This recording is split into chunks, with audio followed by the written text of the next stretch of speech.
Best varicose wines చికిత్సనే పొందండి. నొప్పి లేని చికిత్స కోసం సంప్రదించండి ఎబిస్ హాస్పిటల్. నమస్తే నమ్మగారు. నమస్తే జయ. చందమామ కథ ఏదైనా చెప్తారండి? అర్ధనాబాకి కథ చెప్తా. ఓ పూర్వం ఓ పల్లెటూరులో రామయ్య అని ఒక రైతు లాంటి వాడు ఉండేవాడు. వాడికి ఒక సెంటు భూమి కూడా లేదు. ఏదైనా సంపాదించి పొలం కొనుక్కోవాలని కోరికట. సంపాదించడానికి ఏదో కూలి పనులకు వెళ్తాడు. ఏం సంపాదిస్తాడు? సంతకెళ్ళి ఏదైనా అమ్మాలని కోరిక. ఏమీ లేవు మన దగ్గర. సంతకెళ్ళిన వాళ్ళు డబ్బులు చేసుకుంటారు. ఏదైనా ఉంటే అమ్ముతారు. ఏదైనా కూర పండించావు, ఒక కాయ పండించావు, ఒక గొర్రెలు ఉన్నాయి, మేకలు, ఆవులు, గొడ్లు ఏదో ఉండాలి. సంతలో ఎలా వ్యాపారం చేస్తాం మనం? అంతే, ఏదో ఒకటి పెట్టాలి కదా. అయితే వీళ్ళకి గొర్రెల పెంపకానికి తోడెళ్ళి ఓ ఇంత ఉన్ని గొర్రెవచ్చు ఉన్నదట. ఆ కాస్త ఉన్ని ఊళ్ళో అమ్మితేనే ఎంతో రాదు. సంతలో అమ్మడానికి సంతల్లో ఎట్లాంటివి పెడతారు? కుప్పలు తెప్పలుగా హోల్సేల్గా పోతాయి కదా సంతల్లో. సంతలోకి వెళ్ళాలని ఉంది. ఈ ఉన్ని అమ్ముకుని ఓ పావలా అయినా చేసుకుందాం, దాంతో ఏదైనా కొందాం అలా భావించాడు. పొలం కొనుక్కోవాలని కోరిక రామయ్యకి. సరే బయలుదేరాడు. ఏమనుకున్నాడంటే పాచి మొక్కలు అంటారు, అవేవో పిచ్చి మొక్కలు, గబుక్కుని చూస్తే గుడ్డలా కనబడుతుందని కాదు. ఆ పాచి మొక్కలు కొన్ని అడవిలోకి వెళ్ళి సేకరించుకొచ్చి గోను సంచిలో ముప్పాతికి పోసి తన దగ్గర ఉన్న కాస్త ఉన్ని దాని పైన పెట్టి అది ఉన్ని అని నమ్మించడానికి ఆ సంచి పుచ్చుకు బయలుదేరాడు. ఆ ఊళ్ళో వీళ్ళలాంటి వాడే సోమయ్య అని ఇంకొకడు ఉన్నాడు. వాడి దగ్గర పోకకాయలు ఉన్నాయి. పోకకాయలు తెలుసు కదా, అది మన ఏమంటారు దాన్ని, పోక చెట్లు అంటారు, సుపారి ఒక్కలు పోకకాయలు అన్ని కాయలు ఉన్నాయి. వాడు కూడా ఏం చేశాడు, ఈ మన ఇవి ఉంటాయి కదా పల్లేరుకాయలు, నేల మీద పెట్టి పల్లేరుకాయలు గుచ్చుకుంటాయి. పల్లేరుకాయ తెలుసా నీకు? తెలీదు రమ్మగారు. పల్లేరుకాయ ముళ్ళు ముళ్ళుగా ఉంటుంది. ఇవి ఊళ్ళల్లో కనపడతాయి, అవి కాళ్ళకు గుచ్చుకుంటాయి. సాయి నీకు తెలుసా పల్లేరుకాయ? చిన్న పిల్లాడికి తెలుసు, నీకు తెలియలేదు. తెలుసుకుంటాను రమ్మగారు. పల్లెటూళ్ళల్లో ఉండే వాళ్ళకి తెలుస్తాయి జయ. దేనికన్నా కాయ పల్లేరుకాయకి ఏదో వైద్యం చేస్తారు కానీ పల్లేరుకాయలు దానికి కాదు. ప్రధానమైనది ఏంటంటే అది చిన్న కొద్దిగా ముళ్ళు ఉండే కాయలు. అవి కసుక్కుమని దిగవు, బ్లంట్గా దిగుతాయి అనమాట. బ్లంట్గా గుచ్చుకుంటాయి పల్లేరుకాయలు. ఈ మన ఊళ్ళల్లో గడ్డి మొక్కల్లో ఆరెంజ్ కాయలు లోపల తొనలు ఉన్నట్లుగా అట్లా అట్లా ఉంటాయా? అట్లా బాల్ లాగా కాదా? కాదు, ఎండుకాయ. పల్లేరుకాయలు చెట్టు కాసినప్పుడు ఆకుపచ్చగా ఉండి ఎండిపోతే అవి కాస్త గాలి గలగల్లాడి అటు ఇటు వెళ్ళిపోతూ ఉంటాయి. గడ్డిలో ఎక్కువ గుచ్చుకుంటాయి అనమాట. వీడు ఏం చేశాడు, ఈ బస్తాకి 90% 80% పల్లేరుకాయలు పోసి ఆ పైన పోక్కాయలు పేర్చి పట్టుకొచ్చాడు. ఇవి 2 సంచులతోటి వీళ్ళిద్దరికి సంతలోకి వెళ్ళటానికి భయం వేసింది. ఆ సంతలో కుప్పలు తెప్పలుగా కూరలు, కాయలు, పళ్ళు, ఉన్ని, బట్టలు ఎన్ని రకాలు అమ్ముతారు. చూసి సంత లోపలికి వెళ్ళడానికి ధైర్యం చాలక ఆ సంత బయట కూడా కొంత చిన్న చిన్న కొట్లు పెడతారు కదా, ఆ కొట్లలో ఓ పక్కన ఈ సంచి పెట్టి కూర్చున్నాడు. సరే వీడిని చూసి సోమయ్య కూడా అక్కడికే వచ్చాడు. 2 సంచులు ఇసుక తక్కడ పేడ తక్కడ 2 పక్క పక్కనే పెట్టుకున్నారనమాట. సరే అయ్యో సాయంత్రం దాకా ఎవ్వరూ అమ్మడవల. అయితే వీడేమన్నాడు, సోమయ్య అన్నాడు, పక్కవాడు ఇప్పుడు నేనంటే పల్లేరుకాయల మీద పోక చెక్కల కాయలు వేసుకొచ్చాను, వీడి దగ్గర ఉన్నుంది, మోసం చేద్దామని భావించి ఏమన్నాడు, పోనీలే నీకు నాకు మారకం వేసుకుందాం పట్టు, నా వస్తువు నువ్వు తీసుకో, నీ వస్తువు నేను తీసుకుంటానంటే, అదేంటి ఉన్నికి మారకం పోక్కాయలా అంటే, ఈ పోక్కాయలు చిన్నవనుకున్నావా, చూడు ఎంతంత లాభన్నాయో, అంతగా అయితే ఒక అర్ధన ఇస్తాలేవో ఈ పైన అన్నాడు. అంటే సరే ఒప్పుకున్నారు. సంచులు మార్చుకున్నారు. అర్ధన ఏది అన్నాడు. బాకీ తర్వాత ఇస్తాలే, ఇప్పుడు నా దగ్గర రూపాయి లేదు. వీడేమనుకున్నాడు, ఆ ఉన్ని నేను అమ్మేసుకోవచ్చని సోమయ్య అనుకున్నాడు, పోక్కాయలు మనం అమ్మేసుకోవచ్చని రామయ్య అనుకున్నాడు. ఇంటికి వెళ్ళకుండానే వాళ్ళకి తెలిసిపోయింది ఇద్దరం మోసపోయాము అని. ఓకే, సరే ఏమైంది, మర్నాడో 3వ రోజు అటువైపుకి వచ్చి భలే ఎంటగట్టేవుగా నాకు అన్నాడు. నువ్వు మాత్రం తక్కువ తిన్నావా అన్నాడు. ఇద్దరు కలిసి మాట్లాడుకుని మరి అర్ధనా ఇస్తానండి, ఒట్టేసావు, అర్ధనా ఒట్టు, నా మీద ఒట్టు నీకు ఇస్తానన్నాడు. ఒట్టేసావు, నా అర్ధనా బాకీ ఉన్నావు, నువ్వు ఇచ్చే నా అర్ధనా నాకు అన్నాడు. అనేసరికల్లా అర్ధనా ఇప్పుడు ఎక్కడుంది, నా దగ్గర ఎక్కడుంది, నా దగ్గర అర్ధనాలు లేవు, ఏమీ లేవన్నాడు. సోమయ్య ఒక శెట్టిగారింట్లో కమతం ఉంటాడు. ఏమన్నాడు, నాకు ఒకటి ఉంది ఆలోచన, తోడలేక ఇన్నాళ్ళ నుంచి చూస్తున్నాను. మా శెట్టిగారు 3 రోజులకి 5 రోజులకి ఓసారి వాము వెనకాలన్న గోతులో పెద్ద గొయ్యి నిచ్చెన వేసుకుని దిగుతాడబ్బా. ఎందుకు దిగుతాడో అందులోకి ఏమైనా పాత ఏమైనా దాచిపెట్టాడేమో అనుకుంటా. ఆయన ప్రతిసారి నువ్వు పోరా అని చీకటి పడంగానే నన్ను పంపేసి లాంతర్ పుచ్చుకుని అందులోకి దిగుతున్నాడు. ఎందుకా పోరా అంటున్నాడని నేను 2 మాటలు చూశా. ఆయన పాదులోకి దిగుతాడు. అది ఎంతుంది, గడ్డివాము వెనకాల పెద్ద నుయ్యంత లోతున్న పాదు ఒకటి ఉంది, లోపలికి నూతిలాగా ఉంది, వరలు లేవు దానికి. మట్టిది. ఆ గోతులోకి దిగుతాడు. ఏం చేస్తున్నాడో, ఏమైనా పాతి పెట్టాడేమో, బంగారమో వెండో ఇతడో ఏదో దాస్తున్నాడు అక్కడ. మరి నాకెవరు మనిషి సాయం లేదు, లాంతర్ పట్టుకునేవాడు లేడు, తాడుచుకుని దింపేవాడు లేడు. చీకటి మాటను గనక నువ్వు వచ్చావా, మన ఇద్దరం దిగుదాం. నేను దిగుతా, చూద్దాం. నేను దిగుతా, నువ్వు తాడు పట్టుకో పైనుంచి, ఇద్దరం చెరు సగం పంచుకుందామని అనేసరికి సరే ఒక గోను సంచి పుచ్చుకుని సోమయ్య తాడు పుచ్చుకుని కిందకి దిగాడు. రామయ్య పైన తాడు పట్టుకున్నాడు. వీడు లాంతర్ పెట్టి కిందంతా వెతికాడు. ఆ చెట్టుగారు ఎందుకు దిగుతాడు, ఆయన కడుపుడక అక్కడ ఏమీ లేదు. అయ్యో.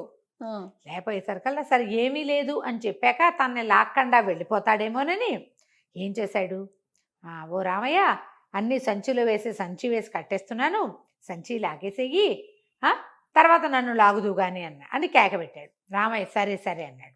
వీడేం చేశాడు, ఆ సంచిలో తనే కూర్చుని సంచిలో కూర్చుని తాడు గట్టిగా పట్టుకున్నాడు. వాడు పైనుంచి లాగేశాడు రామయ్య. పైకి వచ్చేసాక సంచి మూతిప్పుకుని బయటకు వస్తుంటే రామయ్య పోట్లాడాడు. ఓరి దుర్మార్గుడా, ఏమిటంటే మరి నిన్నెవడు నమ్మాడు, తీరా నన్ను కనుక నువ్వు లాక్కపోయావనుకో, నేను ఆ గోతులో ఉండిపోనా, తెల్లవారేదాకా మనిషి సాయం లేకుండా నేను ఎట్టా వస్తాను, నువ్వు మాత్రం మోసం చేయవా అన్నాడు. ఇద్దరు మోసాలు తిట్టుకున్నారు. మరి నా అర్ధనాబాకి ఏం చేసావు అని. అర్ధనాబాకి వాడు ఇవ్వనే లేదు. ఇంతలో కొన్నాళ్ళు గడిచినాయి. ఎప్పుడు నా అర్ధనాబాకి అనుకుంటూనే ఉండేవారు. ఈ సోమయ్య ఈ శెట్టిగారి ఇంట్లో పని చేస్తున్నాడు కదా, ఆ శెట్టిగారి భార్య తాలూకు బంధువులు ఎవరో ఓ పిల్లనిచ్చి పెళ్లి చేశారు. భార్య కొంత సొమ్ము తెచ్చేసరికి అతను ఏం చేశాడు, సోమయ్య ఓ చిన్న ఇది చేసుకుని ఏమంటారు, ఓ చిన్న పొలం కొనుక్కుని మెల్లిగా కమతం పెట్టుకున్నాడు. తనే చేసుకోవటం మొదలుపెట్టాడు. సరే ఈ రామయ్యకి ఎక్కడా ఏమీ కుదరలా, పెళ్ళి కుదరలేదు, పొలము కుదరలేదు. ఉండుండి గుర్తొచ్చేది అర్ధనాబాకి. సరే ఏమనుకున్నాడు, ఈ సోమయ్య పెళ్ళే ఒక 1.5-2 ఏళ్ళైంది, బాకీ వసూలు చేసుకుందాం, వీడి పని బాగుంది కదా అని వచ్చాడు. నిజానికి సోమయ్య దగ్గర డబ్బులున్నాయి, కానీ అతనికి ఇవ్వటం ఇష్టం లేదు, ఒట్టేస్తే వేశానులే అని. సరే రామయ్య ఏం చేశాడు, ఓనాడు మధ్యాహ్నం సాయంకాలం కాస్త తలబడి వాళ్ళకి వచ్చాడు.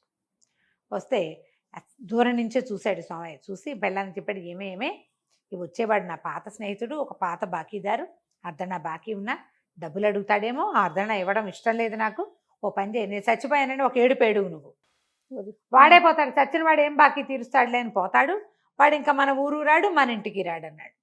బాగుందిగా. సరే వీడేమో ఇట్లా కాళ్ళు చేతులు చాపేసి పడుకున్నాడు, అర్ధనా కోసంట చూడండి, కాళ్ళు చేతులు బార చాపేసి పడుకున్నాడు. పెళ్ళామె ఏడవటం మొదలుపెట్టింది పక్కన కూర్చొని. కొత్త పెళ్లి కూతురు 2 ఏళ్ళు అయింది, దాని పెళ్ళే కూర్చుని ఏడుస్తుంది. ఈ రామయ్య వచ్చేసరికల్లా ఎవరండి బాబు అంది. బాబు అమ్మ సోమయ్య ఉన్నాడా, నాకు అర్ధనా బాకీ ఇమ్మంటే ఇంకేం బాకీ తీరుస్తాడయ్యా సోమయ్య, చచ్చిపోయాడు మధ్యాహ్నం అనగా అని లబోది బొమ్మను ఏడ్చేసరికి రామయ్య అన్నాడు, అయ్యోయ్యో వీడు నా పాత స్నేహితుడు, సరేలేమ్మా కాస్త తగలెట్టాకే వెళ్తానని వాకిట కూర్చున్నాడు. పోడే తీసేద్దాం, శవవాకులను పిలుచుకొస్తానన్నాడు. అనేసరికల్లా వాకత్వం వాళ్ళు వస్తే ఎటాగండి, మా చుట్టాలంతా రావద్దా అనేసరికల్లా చుట్టాలు ఎవరూ రాలేదు. కబురు చేశానంటుంది. చుట్టుపక్కల వాళ్ళన్నారు, అదేంటి పీనిగిన ఎన్నాళ్ళట్టు ఎంతసేపటి నట్టు పెట్టుకుంటారు, చీకటి పడేసరికి తీసుకెళ్ళొద్దు, తీసుకుపోండి, లేదా ఊరు చివరి దేవళం ఉంది, దేవళంలో పెట్టుకోండి. ఊరు మధ్యలో పెడితే పిల్ల చెల్ల చంటి పిల్లలు ఉన్న వాళ్ళు అక్కడ బాలింతలు చూలింతలు చాలా మంది ఉన్నారు, అన్నం తినాలి కదా, మరి అందరూ శవాన్ని తీసేయమంటారు. అక్కడి నుంచి సరే నువ్వు వెళ్ళవయ్యా నేను పంపించుకుంటానని అంటే ఆయన ఒప్పుకోలే. అదేమిటి సేవాకత్వం చేసేవాళ్ళని అంతే కేకేసుకొస్తానని వాళ్ళని తీసుకొచ్చి లేవదీయించాడు. గుళ్ళో ఎవరుంటారండి శవజాగారం అంటే, ఆ వాహకులు అన్నారు గుళ్ళో కావాలంటే పెడతామండి, రాత్రికి మేము ఉండం, రేపొద్దున కావాలంటే శ్మశానాన్ని తీసుకెళ్తాం, అంత మటుకే ఇవ్వండి అన్నారు. రేపు డబ్బు ఇచ్చేది. రామయ్య అన్నాడు, దాందేముందమ్మా, స్నేహితుడు, పైగా బాకీదారిని, నేనే ఉంటాలే, సేవ జాగారం కూడా నేనే చేస్తాను అన్నాడు. ఈ అమ్మాయి ఏడ్చుకుంటూ, ఇదేంట్రా విడుదుంప దగ్గర వీడు పోయేలాగా లేడు అని మొగుడిని అడిగింది రహస్యంగా. ఏమయ్యా గుళ్ళో పెడతారంటే పర్వాలేదు లేవే, దేవాలయంలోనేగా, మనకు భయం ఏముంది, పాడుపడిన దేవాలయం ఒకటి ఉంది అక్కడ పెట్టుకోవచ్చు, గుళ్ళో అరుగు మీద పెడతారు. సరే అక్కడి నుంచి ఏమైంది, గుళ్ళో అరుగు మీద దాకా వెళ్ళేసరికల్లా చిన్నగా జల్లు పడేలాగా కనపడుతోంది. ఈ రామయ్య అన్నాడు, ఏమయ్యా మీరు ఇట్లా బాకెట్ దింపారంటే వానకి పీనికి తడిసిపోతుంది, కుళ్ళు వాసన వస్తుంది, పట్టుకుని వాడే కాస్త లోపలంటా పెట్టండి అని చెప్పేసి దేవాలయం లోపలికి, పాడుపడిన దేవాలయం అయ్యవారు లేడు అందులో, లోపలికి జరిపేసరికల్లా ఏమైంది, ఇది వీడేమో జాగారానికి కూర్చున్నాడు. మరి ఉండాలిగా, ఎవరో ఒకళ్ళు మెలకుగా ఉండాలిగా. ఇంతలో ఏమైంది, ఒక క్రీనీడలు కదిలినట్టుగా కనపడే కొంతమంది దొంగ వాళ్ళు వచ్చారు. ఓహో. అర్ధరాత్రి అయిపోయింది, ఏవో కీ నీడలు కదులుతున్నట్టుగా ఉన్నాయి. తీరా చూస్తే కొంతమంది దొంగల గుంపు వచ్చారు. వచ్చేసరికల్లా అక్కడ వాళ్ళకి శవము, జాగారం వాడు, అన్ని కనిపిస్తాయి. జాగారం వాడు కనపడలే, శవమే కనపడింది. దొంగల్ని చూసి రామయ్య కొంచెం పక్క తప్పుకున్నాడు. ఈ దొంగలు ఏం చేశారు, వాళ్ళు తెచ్చిన సొమ్మంతా వాటాలు వేసుకుని పంచుకున్నారు. ఒక బ్రహ్మాండమైనంత కత్తి ఉంది అందులో. ఈ కత్తి ఎవరికి వాటాకు పడుతుంది అని లెక్క పెట్టుకుంటున్నారు. లెక్క పెట్టుకుంటుంటే ఆ పిచ్చి కత్తి పారేయమన్నారు. పిచ్చి కత్తి ఏంటి, దొంగలను ఎక్కడన్నా పిచ్చి కత్తి ఏంట్రా, బేసైన కత్తి, కావాలంటే ఇక్కడ శవం ఉంది చూడు, దీన్ని 2 ముక్కలుగా తెగటేసి చూపిస్తాను నేను అని చెప్పేసి ఆ కత్తి తీసాడు. తీయంగానే ఈ చచ్చినట్టుగా పడుకుని ఉన్నాడు కదా స్వామయ్య, ఒక్క ఉదుటం లేచాడు. ఏ భూతాలు ఎక్కడ చచ్చారు మీరంతా అని కేక పెడుతూ లేచాడు. లేచేసరికి ఆ దొంగలు హడిలిపోయారు. ఆ కత్తి అక్కడ పారేసి ఆ మొత్తం బంగారము, డబ్బులు అన్నీ అక్కడ వదిలేసి లగెత్తేసారు బయటికి. రామయ్య కీనీళ్ళలోంచి పెట్టుకొచ్చాడు. ఊరిని ఐడియా, భూతాలు అనగానే భయపడి తెచ్చారా అనగానే పద పద పట్టు పట్టు ఇద్దరం పంచుకుందాం అనుకున్నారు. మొత్తం సామాన్లన్నీ పంచుకున్నారు. పంచేసుకున్న కత్తి పక్కన పెట్టారు. అక్కడి నుంచి మరి నా అర్ధనా అని అడిగాడు రామయ్య. ఈ లోపల ఏమైంది, ఈ భూతాల మాట విని పరిగెత్తారు కదా దొంగలు. కొంచెం దూరం వెళ్ళాక అన్నాడు, ఒరే ఇంతమందిని చంపాం, ఎన్ని పీనికలు ఇచ్చేసాను రా మన చేతితోటి, భూతాల బారికి భయపట్టమేంట్రా, ఎవరైనా ఒకళ్ళు వెళ్ళి చూసిరండి ఏమవుతుందో అక్కడ అని ఒకడిని వెనక్కి పంపించాడు. వచ్చేసరికల్లా అది సరిగ్గా అతనికి ఏం వినపడింది, మరి నాకు అర్ధనా కూడా దక్కదా, నా అర్ధనా నాకు దక్కదా అని మాట్లాడుకుంటున్నారు. వీడు అది విని హడిలిపోయాడు. ఓరు నాయనో, ఎన్ని భూతాలు ఉన్నాయో, ఆ ఉన్న భూతాలన్నీ పంచుకుంటే ఒక భూతానికి ఒక్కొక్క అర్ధనానే వచ్చిందిట, నా అర్ధనా సంగతి ఏమిటని అడుగుతున్నాడు వాడెవడో, బాబోయ్ చాలా ఉన్నాయని దొంగలు కాస్త పారిపోయారు. ఈ లోపల వీళ్ళిద్దరూ అర్ధనా బాకి మీద కొట్టుకుని అర్ధనా బదులు కత్తి తీసుకునేలాగా ఏర్పరచుకున్నారు. రామయ్యకి కత్తి కూడా ముట్టింది. అదేదో వజ్రాలు తాపడం చేసిన ఇంత కత్తి. మొత్తం సొమ్మంతా ఇళ్ళకి చేర్చుకున్నారు.